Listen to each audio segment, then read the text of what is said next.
Komm, jetzt ist die Zeit, wir beten an. Komm, jetzt ist die Zeit, gib ihm dein Herz. Komm. Ok, il faut que je regarde des images, que je me trouve. Ok. Alors ce soir, j'ai un message avec, je veux dire, une seule parole, quelque chose de très très court. Et ce soir, je voudrais parler sur la main de Dieu. Quand Dieu met sur la main sur quelqu'un. J'ai comme parlé peut-être de les deux versets bibliques. Alors il y en a un qui est marqué, vous le connaissez tous, dans Actes des Apôtres. Quand ils ont prié, quand Pierre est sorti de prison, ils ont prié, et maintenant Seigneur, voilà une menace, et donne à tes serviteurs d'annoncer la parole avec une pleine assurance en étendant ta main pour qu'il se fasse des guérisons, des miracles et des prodiges par le nom de ton serviteur Jésus-Christ. Et quand ils eurent fini de prier, le lieu où ils étaient assemblés trembla. Tu te rends compte? Dieu, il étend sa main et le lieu où tu es, il tremble. Quelle puissance a cette main de Dieu! Quand Dieu il met la main sur quelqu'un, la main de Dieu est posée sur lui. Et je crois que c'est ça qui fait la différence. Aujourd'hui, j'ai l'impression qu'il y a beaucoup de gens, c'est des bons théologiens, c'est des bons parleurs, c'est des gens qui sont érudits, c'est des gens qui parlent plusieurs langues, c'est des gens qui ont même des doctorats en théologie, c'est des gens, quand ils enseignent, ils parlent, c'est des choses intelligentes qui sortent. Mais souvent, la main de Dieu n'est pas posée sur eux. Et des fois, Dieu, il prend des gens tout simples et pose sa main dessus. Et je crois que c'est ça la différence. Je crois que dans le temps, surtout le monde, il verra ces choses-là. Le monde, il viendra et il verra si la main de Dieu, elle est posée sur quelqu'un. Je crois qu'en ce moment, nous avons un milieu chrétien qui est devenu très intellectuel. On a rempli leur tête de savoir. Et aujourd'hui, il y a beaucoup de chrétiens qui contrôlent tout à travers leur intellect. Mais je crois qu'il y a un temps, surtout pour les incroyants, surtout pour les gens qui sortent du New Age, surtout pour les gens qui sont peut-être blessés, les gens qui ont besoin d'aide. Je crois qu'ils voient, ceux qui ne sont pas croyants, si la main de Dieu elle est posée sur quelqu'un ou c'est seulement de la religion qui parle. Et ce soir, je voudrais un peu parler de la chose de ma vie qui était la plus importante. Est-ce que la main de Dieu elle est posée sur ma vie? C'est une prière que c'est des fois plus qu'une fois par journée de dire Seigneur, je voudrais que ta main soit posée sur moi. Quand je parle à quelqu'un, quand je donne un conseil à quelqu'un, quand je prie pour quelqu'un, ce n'est pas mon savoir, mais seulement que ta main soit posée sur ma vie. Moi, je suis quelqu'un de très visuel. Et je crois, essaie de voir quand quelqu'un prie pour toi, est-ce que la main de Dieu est posée sur cette personne qui prie pour toi? Si quelqu'un prophétise, est-ce que la main de Dieu est posée sur quelqu'un qui prophétise? Quand quelqu'un fait la louange, est-ce qu'on voit que la main de Dieu est posée sur cette personne? Ou si c'est seulement bien chanter et faire l'animateur? Est-ce que la main de Dieu est posée sur quelqu'un? Je crois que c'est la question qui va être pour l'avenir qui est très très importante. Il y a des hommes qui vont être sauvés, des gens peut-être qui sortent du milieu de la drogue, qui sortent du milieu des affaires, qui sortent, que Dieu va appeler et puis il va poser sa main sur eux. Et les gens vont être étonnés. Les pharisiens étaient étonnés quand ce gamin de 12 ans était là qui s'appelait Jésus. Il disait tellement de choses qu'ils ne pouvaient pas avoir appris. Puis il y avait la main de Dieu qui était posée sur lui.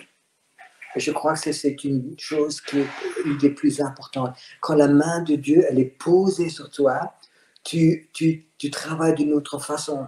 Toute la théologie, tout le savoir, tout ce que tu as appris, c'est pas tellement important. D'aller quelque part et je sais que la main de Dieu est posée sur moi.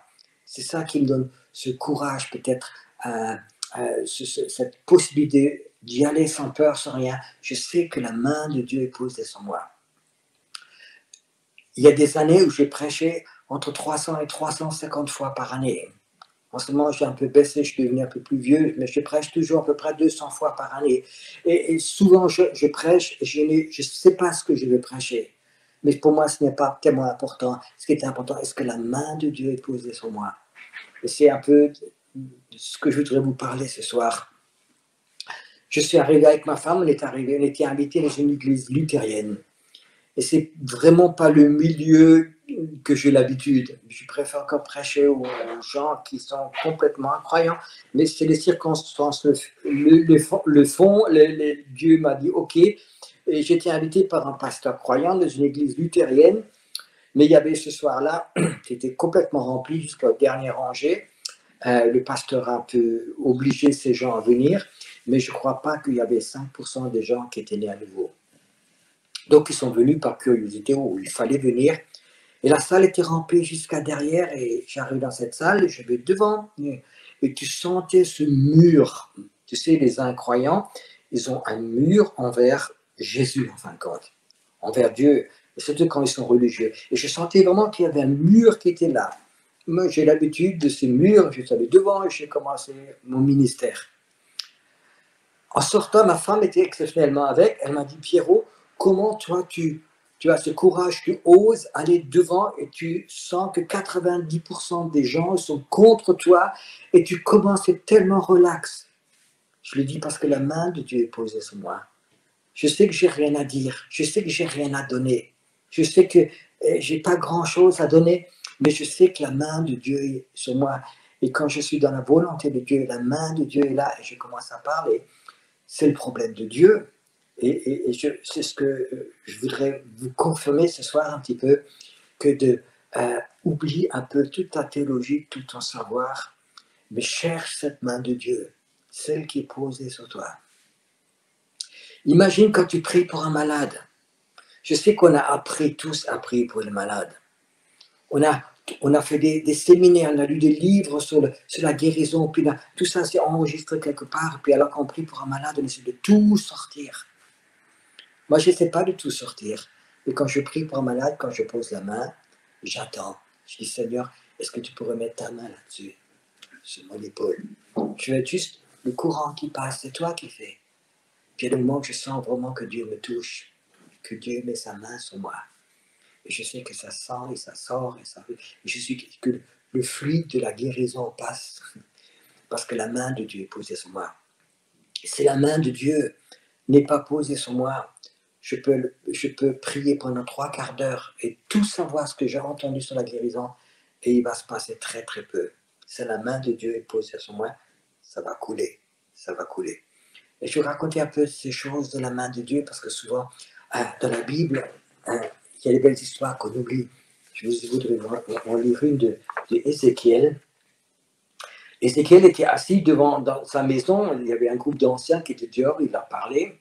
La 6e année, le 5e jour du mois, j'étais assis dans ma maison et que les anciens de Juda étaient assis devant moi. La main de l'Éternel tomba sur moi. Je regardais et voici, c'était une figure ayant l'aspect d'un homme. Tu te rends compte, le prophète, il est là, il parle aux hommes, aux anciens, et brusquement, la main de Dieu, elle tombe sur le prophète. Tu sais, le prophète, c'est quelqu'un qui est une personne normale, complètement normale comme toutes les autres. Mais quand la main de Dieu, la main prophétique est bien sur lui, c'est quelque chose d'autre. Et souvent, on essaie de prophétiser, la main de Dieu n'est pas posée sur nous. Surtout, on travaille avec le don. Et j'ai un peu peur des dons, parce que Dieu, il ne te demande pas les dons qu'il a donnés, mais il peut retirer la main. Et je préfère la main de Dieu sur ma vie que les dons de l'Esprit. Les dons de l'Esprit, c'est très très beau. Mais un jour, le Seigneur m'a dit, Pierrot, tu es devenu travailleur indépendant avec tes dons. Et ça m'a vraiment profondément touché. Je pensais que Dieu me donnait des dons. Je servais avec dans la guérison, dans le prophétique, dans les mots de connaissance, dans la délivrance. Et puis, Seigneur, merci pour les dons. Je travaille, et puis on se voit au ciel de nouveau. Et puis, ça blessait le Seigneur. Je le sentais. Je dis, Seigneur, les dons ne sont plus tellement intéressants. C'est toi que je veux. Je veux que ta main soit posée sur ma vie. Et c'est quelque chose qu'on peut sentir plusieurs fois par jour. Et même quand je prêche, pendant que je prêche, souvent ma pensée est là, Seigneur, est-ce que ta main est posée sur moi? Est-ce que je sens ta main? Et tu peux développer une sensibilité de sentir la main de Dieu qui est posée sur toi. La main de Dieu peut être posée sur toi. Tu peux la sentir. Des fois, elle peut être plus loin. Mais je préfère qu'elle est posée. Que je sente cette main de Dieu qui est posée sur moi. C'est comme Jésus qui met la main sur quelqu'un et dit, vas-y, prie, parle. C'est moi, c'est ma main qui est posée sur toi. Et je vais vous raconter peut-être quelques histoires de cette main de Dieu. Je vais vous raconter par exemple une, excusez-moi si je rentre dans des choses extrêmes. Ouvre ton cœur, si tu n'arrives pas à croire, mets-les dans le tiroir, c'est pas grave. Je continue. Il voit une vision, le prophète, il étendit une forme, il voit une vision, et il étendit une forme de main dans cette vision, le Seigneur, et me saisit par les cheveux de la tête, et l'esprit m'enleva entre la terre et le ciel, et me transporta dans des visions divines à Jérusalem. Le prophète Ézéchiel, pendant qu'il parlait au monde, Dieu a mis sa main, et c'est comme s'il avait tiré dans une autre atmosphère, donc quelque part dans des visions. Et ça peut arriver que Dieu y mette cette main prophétique sur quelqu'un et il le fait rentrer dans le monde spirituel dedans et lui montre des choses. Dimanche matin, là, ce dimanche matin, j'avais que l'après-midi, le Seigneur m'a parlé, m'a dit, aujourd'hui tu vas dans une ville pas loin de chez nous, il y a le Rhin qui passe au milieu de cette ville et tu vas prier à un endroit que je te montre au Rhin. Je vais te montrer quelque chose. Donc j'ai pris ma voiture, je suis allé là-bas, je me suis assis au Rhin, un endroit qui est très profond, il fait entre 7 et 11 mètres. J'étais assis tout seul, c'est une zone industrielle où le Rhin passe, je suis assis là-bas. Je prie doucement, je dis Seigneur, je suis là. Et brusquement, cette main tombe sur moi, cette main prophétique qui m'enlève dans le monde invisible. Et brusquement, je vois dans le Rhin, je vois un esprit dans le Rhin qui avait comme une force démoniaque, parce qu'il y a des forces démoniaques dans l'eau, il y en a dans l'air, il y en a sous terre, il y en a sous terre. Je vois une force démoniaque, puissante des ténèbres, qui est assise dans le Rhin, que c'est sa place ici. Et puis je vois comme une boule, comme une offrande qu'elle a eu, un cadeau, c'est à lui. Et le Seigneur me dit, il faut que tu retires cette chose. Comment retirer une chose? Et le Seigneur m'a dit, prie que les anges viennent et qu'ils montent cette chose. Et puis j'ai vu des anges qui sont venus, qui ont sorti, c'était comme une boule. Et ils ont sorti. Et j'ai vu que ce démon, il a perdu sa force, il ne pouvait plus rester, parce que ce cadeau qu'il avait, cette offrande qu'il avait, s'était retiré. Et puis j'ai demandé au Seigneur, qu'est-ce que c'est? Il m'a dit, tu vois, il y a un pacte qui a été fait entre ce démon qui est dans le Rhin et la sorcellerie. Et ils lui ont apporté des offrandes de sang, de personnes, d'animaux. Et ces sorcières ont fait dans cette ville un sacrifice, lui apporter à ce démon. Et ce démon, il a fait une relation avec eux et peuvent régulièrement venir et parler à ce démon qui est dans l'eau. Et le Seigneur dit maintenant, ces sorcières peuvent venir et cette relation a été coupée parce que cette offrande a été faite, le démon il a perdu cette puissance, il ne peut plus parler à cette sorcellerie. Et puis le Seigneur dit maintenant tu peux rentrer à la maison, tu as fait ce travail. Des fois tu peux avoir une main prophétique qui vient sur toi et qui t'envoie dans le monde invisible faire des choses dans le monde invisible. J'ai l'impression que dans le milieu chrétien, c'est des choses où on n'en parle jamais. On est tellement figé sur notre petite théologie, sur notre petit message qu'on fait toujours, sur notre système d'église. Je crois que nous rentrons dans un temps où Dieu il veut enlever ces couvercles qui sont sur les églises, où tout est contrôlé, tout est très très théologique. J'ai l'impression qu'on arrive dans un temps où Dieu veut ouvrir les yeux spirituels de beaucoup d'hommes et de femmes et de leur montrer ce monde invisible qui a été peut-être caché pendant 1000 ou 2000 ans pour des personnes. C'est l'esprit de la révélation qui va vraiment revenir. Nous avons un temps où les pasteurs ne prêchent plus par l'esprit de la révélation, mais par l'esprit souvent théologique du savoir. Je crois qu'il y a un temps qui va venir où l'esprit de la révélation va revenir. Paul, il a prêché avec la révélation. Il a dit, le Seigneur m'a montré, c'est comme ça qu'on fait la Sainte Seine. Ce n'était pas de la théologie, il avait une révélation de Dieu. Les apôtres, ils ont eu des révélations, ils ont prêché sur la révélation. Et nous, on prêche souvent très intellectuellement du savoir. On a besoin du savoir, on a besoin d'enseignement. Mais c'est un temps qui va venir où la révélation va revenir. La main de Dieu peut se poser sur toi et tu peux avoir des révélations du monde invisible. Je crois que les derniers 2 ou 3 ans, j'ai eu plus de révélations de ce monde invisible que dans les 25 ans avant, alors que je n'ai déjà eu.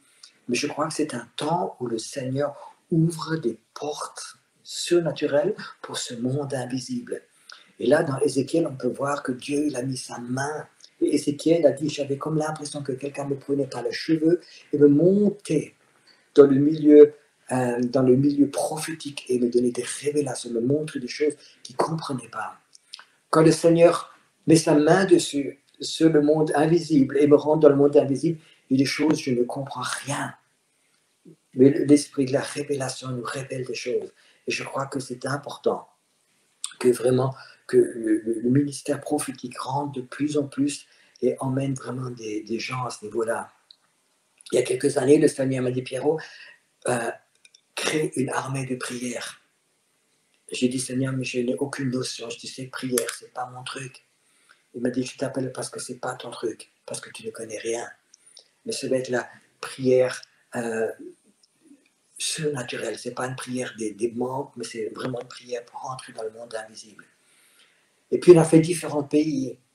On était à Madrid, on était en Égypte, on était au Kenya, on était à Paris, on était dans beaucoup d'endroits. Vraiment des groupes souvent de 50 ou 100 ou 200 personnes, vraiment des semaines de prière, de révélation. Et souvent les gens, à ce moment-là, commencent à avoir des révélations de ce qui se passe dans les villes, quelles sont les principautés, quels sont les anges qui sont là. Et c'est vraiment un temps de la révélation qui est là. Et comme Dieu, il a mis sa main sur Ézéchiel dans un moment où il était transporté, je crois que maintenant, quand tu écoutes, par exemple, que Dieu peut mettre cette main sur toi et lui t'emmener dans ce monde prophétique. Beaucoup de chrétiens ont eu des révélations, puis ils ont eu peur. Beaucoup de chrétiens n'ont pas osé en parler. Beaucoup de chrétiens, ils en ont parlé à leur pasteur et puis ils ne savaient pas quoi faire avec ça. Ils disaient, c'est peut-être dangereux.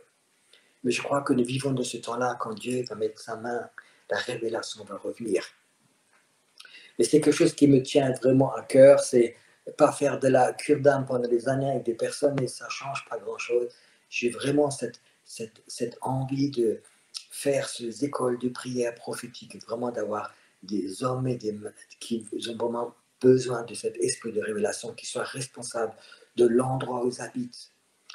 Dieu va les envoyer à des cours d'eau, il va leur montrer des choses, il va les envoyer à des endroits qui ont été maudits. J'étais par exemple à Majorque avec un groupe de prière, et puis un soir, le Seigneur m'a appelé très tard, il faisait qu'à nuit, de monter sur une montagne. Et puis quand j'étais en haut, il m'a dit, tu vois, c'est une montagne, et il y a beaucoup d'années, même des enfants ont été offerts à Satan, les a tués, le sang a été offert. C'est un endroit qui est maudit. Et j'ai été là-bas, ça m'a vraiment profondément touché quand j'ai vu ces images. Et d'un coup, j'ai vu comme un ours qui s'approchait de moi. Il avait l'air vraiment d'un ours. C'était vraiment une force démoniaque avec des grands ongles. Il était là. Et puis il était méchant parce que j'étais à son endroit. Et le Seigneur m'a dit, c'est lui qui est le gardien de cet endroit. Demande pardon pour ce qui était fait. Et tout ce sang innocent qui était versé, il ne criera plus au ciel, il n'aura plus le droit. Et puis j'ai prié, puis j'ai vu que cet ours était obligé de partir de cet endroit. Cette montagne ne lui appartient plus.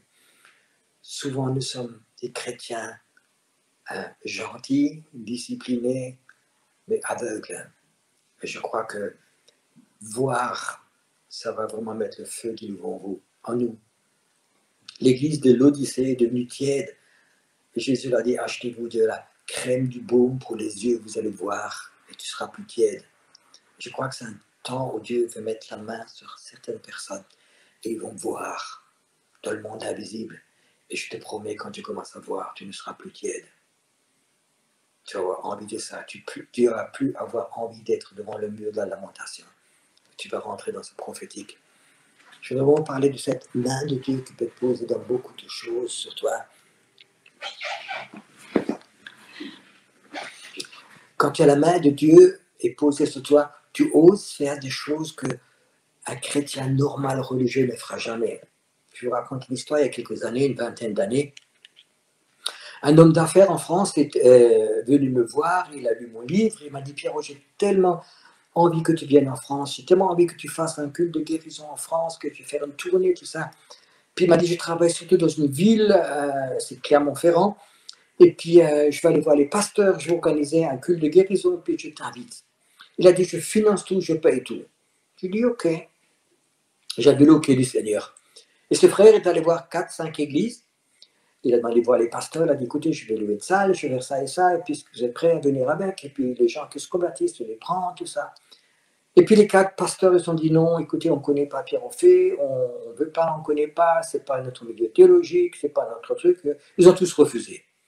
Et cet homme d'affaires, tu sais, des fois ils sont plus courageux que les autres, il a dit ok, s'ils ne veulent pas, on va faire ça. Puis il a loué la plus grande salle de la ville, ça faisait je crois 300 personnes. Et puis il a fait des tracts, et il les a distribués dans toute la ville, je crois 10 000 tracts, il a marqué dessus, soirée guérison, soirée on vous dit votre avenir. Il n'a pas marqué de versets bibliques, il n'a pas marqué d'église, il n'a rien marqué, venez, entrée gratuite, bon d'entrée, il a donné. Et puis, ce samedi soir, ou samedi après-midi, on était là-bas, la salle était remplie jusqu'à la dernière place, les gens sont venus avec ce bon d'entrée gratuite. Personne ne savait que c'était un truc chrétien. Il n'avait rien marqué sur ce traité dessus. La salle était remplie et je dis à 98% des gens qui n'étaient pas chrétiens, c'était souvent des gens qui allaient voir les récouteux, les guérisseurs, plein de trucs, plein de malades étaient dans cette salle. Et puis il avait trouvé un petit jeune qui était prêt à faire un peu de louange chrétienne dans cette salle. Et le jeune était là avec sa guitare, le monsieur commence à saluer, moi j'étais derrière les rideaux. Et d'un coup, je ne sais pas pourquoi, mais quelqu'un dans la salle a pensé ou a dit ah, c'est surtout, ça va être un truc religieux. Et puis je sentais qu'il y avait vraiment une agression qui venait dans cette salle, vraiment une agression qui pouvait être dangereuse. Les gens, ils avaient l'impression de se faire avoir par une secte ou par une religion. Le petit jeune voulait prendre la guitare, il voulait chanter un chant, Jésus t'aime, je ne sais pas quoi. J'ai dit qu'il va se lever, il va prendre ce chant. Je crois que les gens vont être fâchés, ils vont se lever, ça va être même agressif et ça va foutre toute la soirée en l'air. Alors je suis juste venu, j'ai dit, petit jeune, écoute pas maintenant, assieds-toi. J'ai pris le micro. Et j'ai dit bonjour, je m'appelle Pierrot, je suis là pour guérir les malades, ce soir ça ne coûte rien. Et puis je dis maintenant Seigneur, c'est à toi. Ta main est posée sur moi, maintenant prouve-le. Je dis Seigneur, montre-moi. Et puis tout de suite, il y avait mot de connaissance, il dit là-dedans, il y a une dame qui est là, tu as mal à la joue, tu as une inflammation de ta mâchoire, de tes dents, tu as mal. Tout de suite, la dame, elle lève la main, oui, c'est moi. Je dis oui, et puis là-bas, il y a un monsieur qui a mal à la nuque, qui ne peut presque pas tourner la tête, et puis le monsieur, oui, c'est moi. Je descends, je m'approche d'eux, je dis, ça vous fait pas mal, n'ayez pas peur. Je pose la main et je dis, écoute bien, je ne dis pas dans le nom de Jésus au Seigneur, je pose ma main et je dis, mal à la mâchoire, toutes les douleurs, disparaissez maintenant. 30 secondes, la dame me dit, ah, c'est parti. Je vais chez le monsieur, c'est pareil, je pose la main sur la nuque, je dis, j'ordonne à ces douleurs, à ce que vous avez dans votre nuque, de partir maintenant. Le monsieur tourne la tête, il dit, ah, c'est un miracle, c'est parti, j'ai plus mal. Et d'un coup, j'ai senti que de la salle, cette agression, elle est partie. On ne s'est pas fait avoir, c'est pas un truc religieux, c'est un guérisseur. Alors je suis allé devant, j'ai pris le micro, j'ai dit on va faire après pour plein de gens encore. Puis je commence à raconter un peu le témoignage, j'ai dit je suis né à Strasbourg, je suis français, j'ai fait faillite, j'étais en prison, et puis j'ai fait une rencontre avec Jésus, il m'a dit allez, va dans le monde entier, guéris les malades, et leur dis-leur que je les aime, que je leur pardonne, tout ça. La salle, c'était l'onction, il rentrait vraiment dans cette salle, s'est posé sur les gens. J'ai gagné la salle. Je sais que j'ai eu des pasteurs et m'ont dit, tu ne peux pas faire ça, tu aurais dû prier dans le nom de Jésus. Je savais que si je disais le nom de Jésus, ça allait couper. Ça n'a pas dérangé Jésus. Sa main est restée quand même posée sur moi. Il savait pourquoi je le faisais. Et après, je leur ai parlé de Jésus, ce qu'il a fait d'ami, ce qu'il peut faire, que c'est le pardon, que c'est l'amour, c'est la guérison. Et j'ai fait une demande pour ceux qui veulent connaître ce Jésus. Toute la salle se levait, ils ont levé les mains. J'ai prié pour la salle. On a prié pour beaucoup de malades. Tu peux faire des choses comme ça quand la main de Dieu est posée sur toi. Tu aurais pu faire la plus belle des prédications, je recommence à prêcher ou faire de la louange. Je te promets une chose, le 3/4 de la salle serait parti. Et en plus, je crois que certains étaient très agressifs parce qu'ils sont venus, ils pensaient voir autre chose. Mais ils ont rencontré Jésus. Et je crois que quand la main de Dieu est posée sur toi, tu peux faire tellement de choses. Tu as une autre sécurité, une autre présence. Tout ton savoir théologique ne t'aidera plus. Mais cette main de Dieu veut t'aider. Et je pourrais te raconter plein d'histoires que de ma vie j'ai faites qui sont surnaturelles, mais je les ai faites parce que la main de Dieu est posée sur moi. Quand j'ai acheté mon bâtiment, je suis allé voir l'homme d'affaires et je lui ai dit, il m'a proposé un prix, j'ai dit, écoutez monsieur, je ne discute pas avec vous. Ce matin dans la prière, Dieu m'a dit, tu payes ce prix et pas un centime de plus. Il était comme figé. Il a dit, mais on peut discuter. Non, monsieur, je ne discute pas. Mon Dieu m'a dit, tu payes tant, pas un centime de plus. C'est oui ou non. Dans 3 minutes, je m'en vais.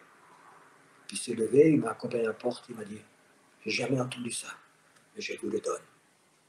Quand la main de Dieu est posée sur toi, tu oses faire des choses comme ça. Allez, je vous en raconte encore une. J'étais à Munich. Je fais un séminaire de la guérison dans un grand restaurant. On avait loué une salle. Puis c'était avec beaucoup de monde, et puis c'était vraiment un séminaire pour toute la journée de la guérison. Je prêche, j'enseigne le matin, 10 minutes, un quart d'heure sur la guérison, et pendant que je prêche, le Seigneur me dit, Pierrot, stop, enseigne, parle maintenant sur Mammon. Je n'ai jamais parlé sur l'esprit de Mammon, mais la main de Dieu est posée. Alors je dis, excusez-moi, je vais parler un peu de Mammon. Puis je parlais spontanément de cet esprit de Mammon, celui qui contrôle les finances, qui contrôle tout. J'ai parlé un quart d'heure, 20 minutes de Mammon, et puis j'avais l'impression, on va tous se lever, on va parler à cet esprit de Mammon sur Munich, que ces temps sont comptés. On a fait une proclamation, on a prié. J'ai dit Amen, tout le monde a dit Amen, j'étais tous contents. Et puis le Seigneur a dit, continue maintenant ton séminaire sur la guérison. Et j'ai terminé tout mon séminaire sur la guérison. J'ai l'habitude de faire des choses un peu folles. J'ai l'habitude d'être obéissant. Je suis rentré me voir à Heidelberg, à mon église.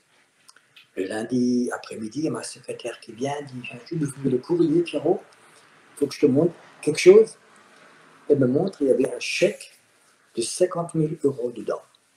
50 000 € pour le ministère de Pierrot, pour l'église. J'ai dit, je prends ce chèque de 50 000 €, je dis, Seigneur, qu'est-ce que c'est? Il m'a dit, tu vois, ça c'est le résultat de l'esprit de Mammon que tu as brisé. Quelqu'un a dû lâcher. Ce n'est qu'un petit commencement. Dieu va nous emmener dans la Bible, il est marqué qu'on va régner avec Jésus dans le monde invisible. En ce moment, le niveau des chrétiens, je peux m'exprimer comme ça, c'est ras des pâquerettes. Il y a des gens qui vont dans des églises, je parle des chrétiens, mais à nouveau, depuis 25 ans, ils écoutent des messages à ras des pâquerettes. Pas des pasteurs qui disent peut-être des bonnes choses, mais la main de Dieu n'est pas posée sur eux. Parce qu'ils n'ont pas cherché la main de Dieu. Ils ont voulu créer une église. Ils ont voulu être pasteurs. Ils ont voulu être enseignants. Ils ont voulu avoir des brebis. Mais je crois qu'il y a un temps où Dieu va mettre sa main sur les hommes et les femmes. Pas seulement sur les prédicateurs, pas seulement sur les prophètes, sur les apôtres, sur les gens qui vont servir, sur les évangélistes. Dieu peut mettre sa main sur toi. Quand tu fais tes courses à Cora, à la caisse, il peut mettre sa main sur toi. Et il va te dire, fais, dis. Et quand tu le fais, tu verras cette main de Dieu.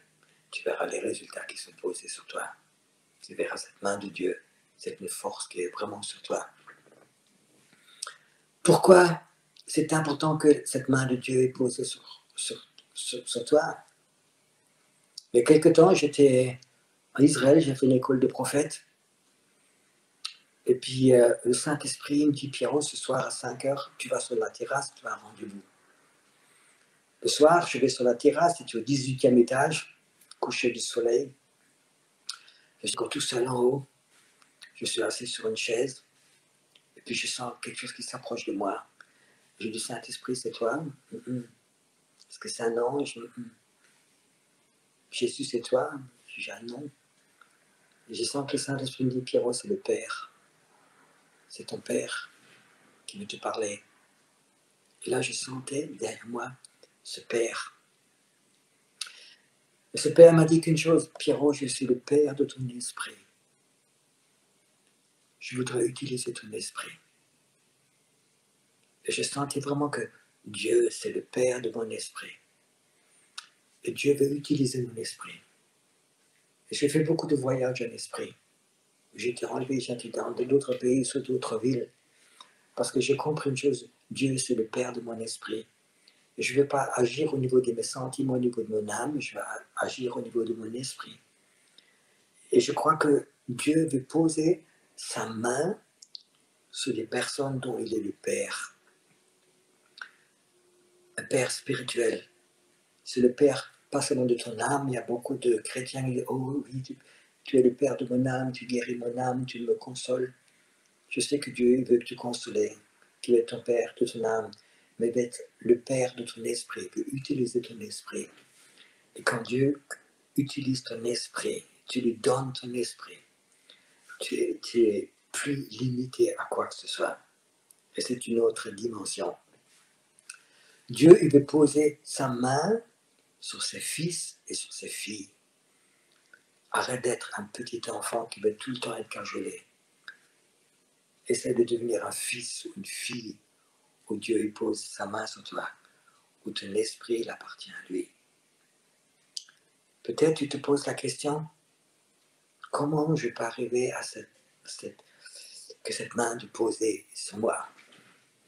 Est-ce que ça vous intéresse? Peut-être je vous le dirai la semaine prochaine quand je suis invité de nouveau.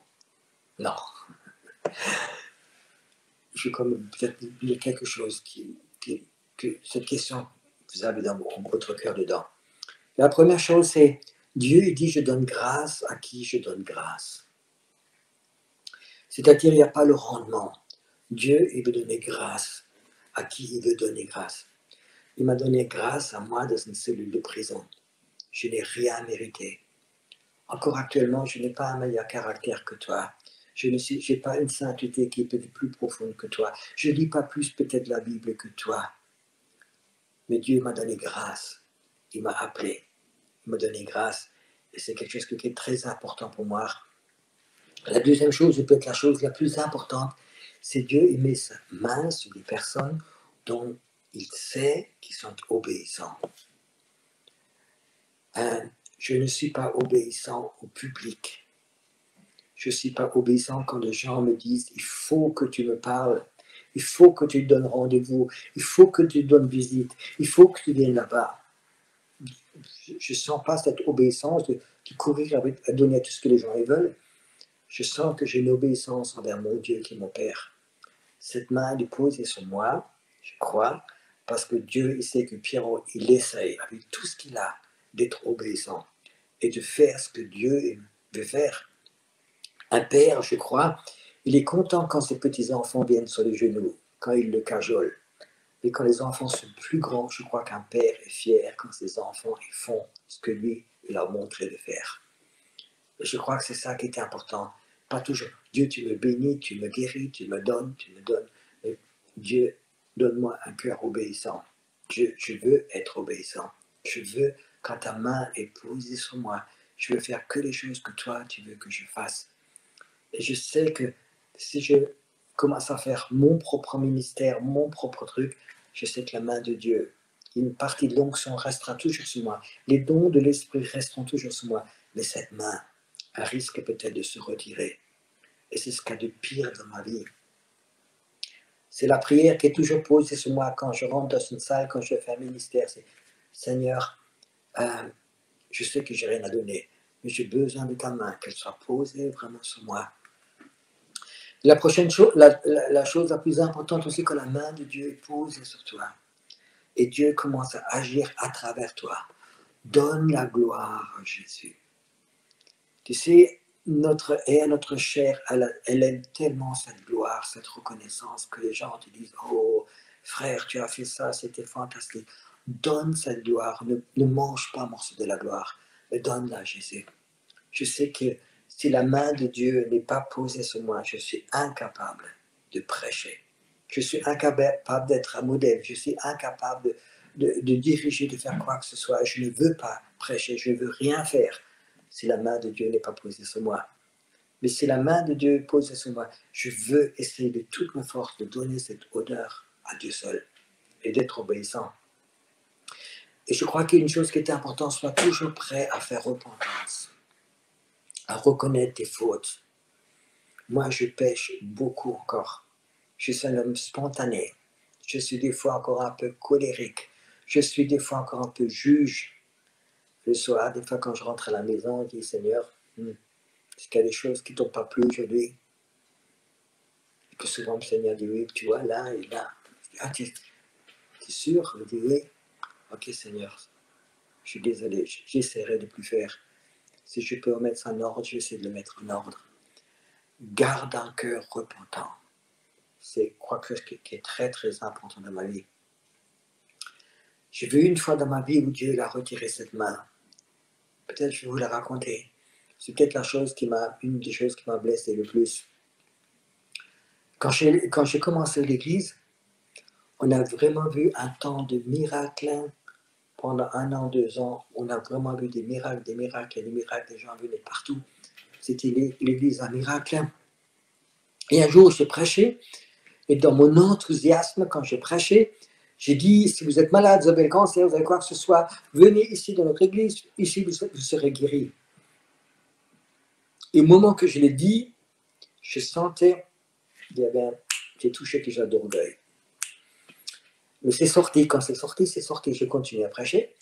Je rentre à la maison, et ma femme me dit, Pierrot, ta prédication était bonne, mais ce que tu as dit, c'était pas terrible. Je dis, écoute, je le sais, c'est sorti. Au moment que je l'ai sorti, je savais que c'était pas bon de dire ça. Je savais que c'était pas bon. Et c'est passé et c'était vrai chez nous, à l'église, pendant ce temps, tous les gens qui avaient un cancer, tous les gens qui étaient malades ont été guéris. Et les prochains 6 mois, il y a 3 personnes. Et c'était des jeunes qui sont morts dans notre église d'un cancer. J'ai prié, j'ai jeûné, j'ai supplié, j'ai fait repentance, j'étais chez eux, jusque souvent au lit de mort. J'avais l'impression qu'ils étaient comme castrés. J'avais l'impression que spirituellement, j'avais tout perdu. Et les gens me regardaient et me disaient, Pierrot, qu'est-ce qui se passe? Toi, tu es responsable. Toi, tu es notre pasteur. La plus jeune avait 25 ans. Elle meurt, et toi, tu vas prier, il n'y a rien qui se passe. Qu'est-ce qui se passe? Et je savais que la main de Dieu s'était retirée pendant quelques mois. Et pour moi, c'était comme mourir, c'était comme aller à l'église, prêcher, et tu sentais que cette main de Dieu s'était retirée parce qu'il y avait un moment d'orgueil de ma vie. Et j'ai vraiment pleuré devant le Seigneur, j'ai supplié, et puis il a commencé à remettre sa main sur ma vie. Et ça m'a beaucoup aidé. Et c'est, je veux dire, une crainte qu'il a, Seigneur, je ne veux pas rentrer, devenir fier ou autre chose. Je voudrais que ta main soit posée sur ma vie, je voudrais qu'elle soit là. Et ce soir, quand tu écoutes ce message, peut-être demain, je vais te dire une chose. Passe du temps avec Dieu. Cherche cette main. Cherche pas à être béni. Cherche pas à avoir un grand ministère. Cherche pas à avoir des fruits. Mais cherche cette main de Dieu qui la pose sur toi. Comme il l'a posée sur un Moïse. Comme il l'a posée sur un David. Qui pose cette main sur toi. Et garde-la. Quand cette main est posée sur toi, ne t'inquiète pas pour ton ministère. Ne t'inquiète pas pour quoi que ce soit. La main de Dieu est posée sur toi. Reste obéissant. Cherche sa présence. Donne-lui toute la gloire. Et tu verras travailler avec la main de Dieu sur toi. C'est comme ramer avec le courant, pas contre le courant. Avec le courant. Ce soir, il y a peut-être des choses qu'il faut abandonner pour avoir cette main de Dieu dans ta vie. Abandonner, c'est des fois des choses qui sont dures. quand le Dieu m'a appelé pour prêcher, je ne savais pas prêcher. Alors j'ai commencé à faire des petits messages. J'ai prié, Seigneur, quand je prêche, je voudrais bien que toi, tu approuves ta parole avec des signes et des miracles. Et j'ai commencé à prêcher du peu de choses que je savais. Et Dieu l'a accompagné avec des signes ce que je prêchais. Puis je sais qu'un matin, dans mon bureau, j'étais là, et je sors mon tiroir, j'avais, je crois, 12 prédications que j'avais prêchées. Et c'était même pas mauvais du tout. J'étais tout content, j'avais ces 12 prédications dans ma main. Et le Seigneur me dit, Pierrot, tu fais confiance en ces prédications ou tu fais confiance en moi? J'ai senti une chose. Le Seigneur voulait que je prenne ces prédications, que je les déchire. Je les jette à la poubelle. Ces prédications, mes 12 prédications, j'étais tellement fier. Alors j'ai dit, Seigneur, ok, je ne les veux plus. Alors je les ai déchirées, j'ai mis à la poubelle. Je dis, Seigneur, maintenant je n'ai plus rien. J'ai ta main. Il a commencé à mettre la main. Et je lui promets une chose, c'est cette main qui est posée sur moi. Il y a des choses que je lui lâchais. Faire confiance à cette main. Parce que si tu fais confiance en ton savoir, à ta théologie, à ton onction, à tes dons, la main de Dieu peut s'éloigner. Peut-être tu ne le remarques pas tout de suite, mais à certains moments tu rentres dans la routine et ça devient dur et dur et dur. Cherche la main de Dieu. Veux la poser sur toi. Peut-être tu as connu des temps où cette main de Dieu te pose sur toi. Tout ce que tu faisais, ça réussissait. Dans les finances, dans tout ce que tu veux. Mais tu l'as perdu parce que quelque part, Dieu a retiré sa main. Tu es toujours sauvé, tu es toujours enfant de Dieu, mais il a retiré sa main parce que tu as fait des choses. Peut-être tu as pris trop d'honneur. Peut-être tu as blessé les gens. Peut-être tu as manipulé. Peut-être autre chose. Ce soir, recherche. C'est un temps où toi et Dieu, vous passez du temps ensemble. C'est ce soir. C'est maintenant. Tu sais, quand Dieu remet cette main sur toi, garde-la. Sens-la. Je sens ce soir que Dieu dit, ok, il voudrait avoir des filles, des fils, dont lui, il sait. Si tu lui demandes quelque chose, il va le faire. Il va le faire. Elle n'est pas intéressée par son ministère. Elle est intéressée par la volonté de Dieu. Seigneur, j'ai parlé ce qu'il y avait de mon cœur, ce que tu as mis dans mon cœur. Je voudrais tellement que tu appelles des fils et des filles nouveaux. Pas pour les bénir, mais pour mettre ta main sur eux. Comme un joug, que tu puisses les diriger. Des mains, mets ta main sur eux pour qu'ils puissent ouvrir les portes que tu voudrais qu'ils ouvrent. Qui rentrent dans les endroits où tu voudrais les envoyer. Seigneur, il y a tellement d'endroits où l'esprit de la révélation veut nous emmener. Seigneur, tu sais que en Belgique, tu sais qu'il y a tellement d'endroits qui sont fermés à clé. Où des forces démoniaques sont comme des gardes devant. Avec cette impression, ne vous approchez pas. Seigneur, montre-la. Montre-leur à quelle porte ils doivent aller. Et tout ce qu'ils ouvrent va être ouvert. Toutes les portes qui vont ouvrir, ils vont être ouverts. Dans le nom de Jésus. Amen. Jetzt ist die Zeit, wir beten an. Komm, jetzt ist die Zeit, gib ihm